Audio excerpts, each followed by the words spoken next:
the boy who mistook control for freedom.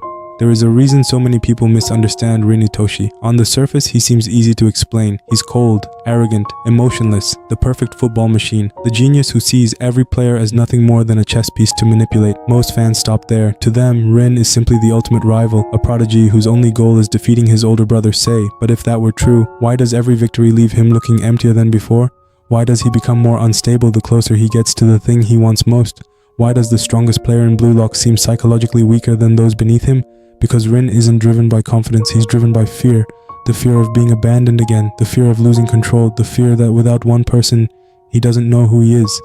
Today we're diving into one of the deepest psychological character studies in Blue Lock, not just explaining how Rin plays football, but why he became the person he is. Because hidden underneath the cold stare is one of the most tragic children ever written in modern sports manga. Who is Rin Itoshi? Before we understand Rin, we have to forget everything we think we know about him. Most characters in Blue Lock enter the facility because they possess overwhelming ambition. Some dream of becoming heroes, others crave recognition, others simply love football. Rin is different. He doesn't enter Blue Lock because he loves scoring goals. He enters because he wants revenge. That distinction changes everything. From his very first appearance, Rin dominates every room he enters. He doesn't raise his voice, he doesn't boast, he doesn't celebrate, he simply wins, again and again and again. Every action communicates one message: I am better than you. But here's something fascinating. Rin almost never seeks admiration. Unlike many gifted athletes, he doesn't enjoy being praised. Compliments barely affect him. Fame means nothing. Popularity means nothing. Being number one means nothing, unless it brings him closer to defeating Sei. That tiny detail reveals something incredibly important. Healthy ambition comes from internal desire. Unhealthy ambition depends upon another person. Rin belongs to the second category. His life has become psychologically outsourced. Everything revolves around one individual, his brother. And once your identity depends entirely upon another human being, you stop living your own life. You begin reacting to theirs. Before everything broke, children are not born obsessed with revenge. They become obsessed. Before Sei left Japan, Rin was an entirely different person. He smiled, he laughed, he admired. More importantly, he trusted. The relationship between the two brothers wasn't simply competitive, it was deeply affectionate. To Rin, Sei wasn't merely an older brother, he was proof that dreams could become reality. Every younger sibling experiences something psychologists call identification. Children build their identity by copying someone they admire: parents, teachers, athletes, older siblings. For Rin, that person was Sei.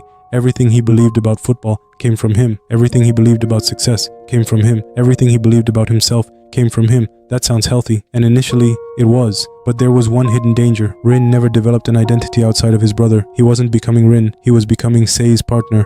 That distinction would later destroy his entire life. The dream that was never really his. The brothers shared a dream. One would become the world's greatest midfielder, the other the world's greatest striker. It sounds beautiful, but psychologically, there was already a problem. Whose dream was it? Did Rin independently discover his passion, or did he inherit it? There's an enormous difference.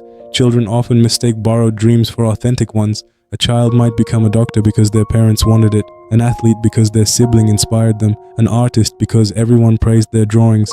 The motivation feels personal, but underneath, it's borrowed identity. This matters because borrowed identities collapse the moment their source disappears, and that's exactly what happened. When Sei left for Spain, Rin didn't merely lose his training partner, he lost the foundation of his identity. But even then, he still believed everything would return to normal. He waited, he trained, he improved, because in his mind, their shared future still existed, until Sei came home. The psychological earthquake. There are moments that permanently divide a person's life, before and after. For Rin, that moment wasn't losing a football match, it wasn't entering Blue Lock, it wasn't meeting Isagi, it was hearing Sei reject their dream. In a single conversation, everything collapsed. The brother he worshipped suddenly dismissed everything they had built together. Even worse, Sei no longer believed Rin could become the world's best striker. Imagine hearing that from the person whose opinion shaped your entire childhood. Psychologists call experiences like this attachment rupture, when someone you depend upon emotionally suddenly withdraws affection or recognition. The mind experiences something resembling psychological freefall. Children especially struggle with this because they interpret rejection differently than adults. Adults think they changed. Children think, I wasn't enough. That subtle difference changes lives. Rin never truly believed Sei had changed. Instead, he subconsciously concluded, if I become stronger, he'll come back. And just like that, football stopped being joy. It became bargaining. trauma doesn't always look like pain. When people hear the word trauma, they often imagine violence, war, disaster, physical abuse, but psychology paints a much broader picture. Trauma is any experience that overwhelms a person's ability to process reality. Sometimes one conversation is enough, especially when it destroys your understanding of yourself. Notice something about Rin afterward. He doesn't cry for very long, he doesn't beg, he doesn't chase Sei. Instead, he changes. Instantly, his expressions disappear, his warmth disappears, his personality hardens. Many viewers mistake this transformation for maturity. It isn't, it's emotional armor. The child didn't disappear, he simply buried himself underneath perfection. The birth of the puppet master. Now we arrive at one of Rin's most misunderstood traits, his extraordinary control over the field. Most people describe Rin's football as genius calculation. He's always 5 steps ahead. He predicts everyone's movements. He manipulates teammates. He manipulates opponents. He turns 22 players into puppets dancing on invisible strings. This is usually interpreted as intelligence. And yes, it absolutely is. But psychologically, it is something more. It is compensation. Trauma often creates an overwhelming desire for certainty. Once life proves it can suddenly fall apart, the brain begins searching for ways to prevent surprise. Some people become perfectionists, some become obsessive planners, some develop anxiety. Rin developed total field control. If every player behaves exactly as he predicts, nothing unexpected can hurt him. Football becomes the one place where betrayal cannot exist. Every pass, every run, every tackle, every movement fits into a system he understands. Control becomes safety, not because winning matters, because uncertainty feels dangerous.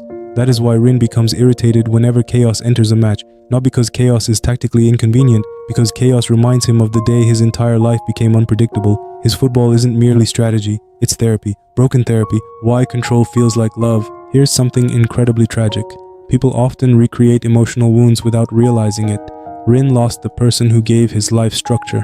So what does he build afterward? A style of football where he provides structure to everyone else. He becomes the organizer, the controller, the puppet master. Without realizing it, he has unconsciously become the role Sei once played in his own life. Psychology calls this identification with the lost object. Sometimes after losing someone important, people begin behaving like the very person they lost. Not because they admire them, but because becoming them feels like keeping them alive. Rin claims he hates Sei, yet his entire style reflects Sei's influence. Even his obsession with perfect football echoes the brother he insists he wants to destroy. Hatred has become imitation, and imitation has become identity. By the time Rin enters Blue Lock, he appears unstoppable. The strongest player, the smartest strategist, the coldest competitor. But appearances can be deceiving, because underneath every perfect calculation, there is a frightened child still asking one question. Why wasn't I enough? Everything Rin does, every goal, every victory, every sacrifice, is an attempt to answer that question. And that is why defeating Sei will never heal him, because the true battle was never against his brother, it was against the identity he lost the day his childhood ended. The prison called revenge. Why Rin Itoshi never truly escaped Sei. Imagine spending every waking moment trying to surpass one person. Every sprint, every goal, every hour of training, every drop of sweat, every sacrifice, everything in your life points toward a single destination. Now imagine finally reaching that destination, only to realize you never chose it. That is Rin Itoshi's tragedy. Most people believe his story is about revenge, but revenge is only the symptom. The real disease is something psychologists call identity foreclosure, the premature adoption of an identity before discovering who you truly are. Rin believes he knows exactly who he is. He says he wants to destroy Sei. He says he wants to become the world's greatest striker. He says his path is clear, yet beneath every declaration lies a painful contradiction. Everything he calls his own dream still belongs to someone else, and that is why Rin remains trapped. Not in Blue Lock, not beneath Sei's shadow, but inside a prison he unknowingly built himself, the illusion of independence. After Sei shattered their childhood dream, Rin made a promise. He would become stronger. He would surpass his brother. He would destroy him. On the surface, this looks like independence. It looks like Rin has broken free from the influence of the person who hurt him, but psychologically the opposite has happened. Carl Jung described the process of becoming your authentic self as individuation. It is the gradual separation of your own identity from the expectations, projections, and influence of others.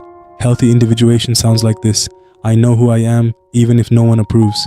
Rin's version sounds different: I will prove who I am by defeating Sei. In the first statement, identity comes first, achievement comes second. In Rin's statement, achievement creates identity. Without defeating Sei, He has no answer to the question, who am I? His sense of self is conditional. That makes it fragile. There is another psychological concept that perfectly describes Rin: pseudo-individuation. It occurs when someone believes they have become independent while remaining emotionally controlled by the very person they claim to reject. Teenagers often experience this. A child may constantly argue with their parents, insisting, "I'm nothing like you." Yet every decision they make is still based on their parents. Even rebellion can become dependence. Rin falls into this exact trap. He insists he no longer cares about Sei, yet every major decision in his life revolves around him. He trains because of Sei. He plays because of Sei. He grows stronger because of Sei. He becomes angry because of Sei. He measures success by Sei. Even his hatred keeps Sei at the center of his world. Hatred is still attachment. Psychology has long recognized this paradox. The opposite of love is not hate, it is indifference. If Rin had truly escaped Sei's influence, he wouldn't need to destroy him. He would simply move forward, but he can't, because emotionally, he never left that childhood conversation. Frozen in time, trauma has a strange relationship with memory. For many people, the traumatic event never truly becomes the past. Instead, it remains psychologically present. This is sometimes described as becoming emotionally frozen. The body grows older, the skills improve, the intelligence matures, but one part of the emotional self stays exactly where the wound occurred. Watch Rin carefully. Whenever Sei enters his thoughts, Rin's emotional responses become strikingly youthful. His language becomes absolute. His anger becomes explosive. His expressions resemble those of a child who cannot understand why someone they trusted suddenly disappeared. This isn't because Rin lacks emotional intelligence, it's because trauma interrupts emotional development. The wounded part of him never had the chance to grow. Every encounter with Sei pulls that younger version of Rin back to the surface. To everyone else, he looks composed. Inside, he's still asking the same question he asked years ago. Why did you leave me behind? The chains he can't see. One of the most powerful aspects of Rin's characterization is symbolic rather than literal. Throughout key moments, his thoughts and emotions repeatedly return to Sei. It is as though invisible chains connect them. Those chains represent psychological dependence. Many people assume chains symbolize weakness, but the most dangerous chains are the ones we mistake for purpose. Rin believes those chains give his life meaning. Without them, what remains? If Sei disappeared forever, what would Rin train for? What would victory mean? Who would he become? He has no answer, and that silence is terrifying. So instead of confronting the emptiness, he clings even tighter to revenge. It hurts, but it also gives him direction. Sometimes pain feels safer than uncertainty. Why Isagi frightens Rin. This brings us to one of the most fascinating relationships in Blue Lock. At first glance, Rin views Yoichi Isagi as another obstacle, a talented rival, a player who continues evolving. But beneath that rivalry lies something deeper. Isagi represents everything Rin unconsciously lacks. Both players obsess over improvement, both analyze the game relentlessly, both possess extraordinary football intelligence, yet the source of their motivation couldn't be more different. Rin asks, how can I defeat Sei? Isagi asks, how can I become a better version of myself? One motivation points outward, the other points inward. That difference changes everything, because Isagi's identity expands with every challenge. Rin's identity contracts around a single obsession. The stronger Isagi becomes, the more unstable Rin feels, not because Isagi is catching up physically, but because Isagi demonstrates a freedom Rin has never experienced. He evolves for himself. Rin evolves for someone else. Why victory never feels enough? Have you noticed something about Rin? He wins constantly, yet satisfaction never lasts. There is no joy, no celebration, no lasting fulfillment. Psychology offers an explanation. When motivation comes from avoiding pain rather than pursuing meaning, achievement provides only temporary relief. Think of revenge like drinking salt water. For a brief moment, it feels as though your thirst is gone. But the more you drink, the thirstier you become. Every victory Rin earns raises a new question. Was it enough for Sei to acknowledge me? When the answer is no, he trains harder, wins more, sacrifices more. The cycle repeats endlessly. This is why external validation is so dangerous. It has no natural endpoint. A prison disguised as purpose. To outsiders, Rin appears incredibly disciplined. He wakes up with purpose. He trains relentlessly. He refuses distractions. Many people would admire that level of dedication. But discipline alone is not freedom. A prisoner can also have a routine. What matters is whether you chose it. Rin believes revenge is his purpose. In reality, it has become his cage. Every decision reinforces the bars. Every improvement strengthens the prison. The tragedy is that he mistakes the prison for himself. If someone opened the door and said, "You don't have to chase Sei anymore," Rin wouldn't know where to go because his identity has never existed outside that pursuit. Rin Itoshi believes he is walking toward freedom. Every goal, every victory, every step, yet psychologically he is walking in circles, not because he lacks talent, not because he lacks determination, but because he is chasing an answer another person can never give him. No matter how strong he becomes, Sei cannot tell Rin who Rin is.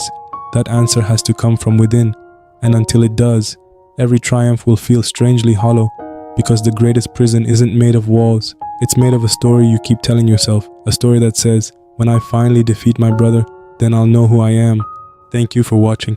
If you enjoyed this deep dive, don't forget to like and subscribe.